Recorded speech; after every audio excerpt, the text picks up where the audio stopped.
Let's do a quick little video of the lights on a little boat that I like to call the Kragle.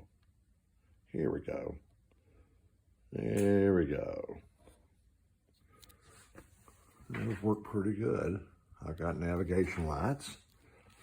I get a little bleed from the aft light in the cabin, so I've got a cabin light that comes on, and it also helps light up the aft deck.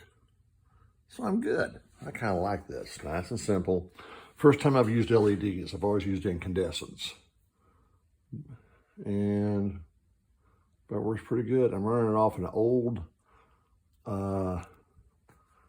brushed ESC, a 5 amp ESC, which has been sitting in my stash for years and never really had a use for it, but it works a treat for this. And the nice thing about using our Radio Master transmitter is I can sit there and put it on, take a 4-channel receiver, and I've got throttle, of course, and rudder, if you can hear that.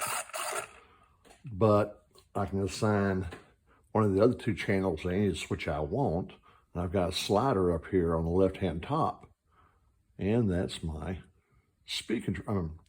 my lights. Now I have to arm it.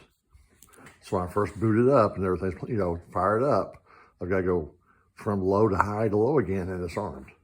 So other than that, not a big deal. And it works. Works like I want it to. And the power draw on this is negligible. So I've got a wire harness coming off the battery. So one off the speed control, I plugged in a wire harness I made. So the battery plugs in one side and the speed control plugs in the other.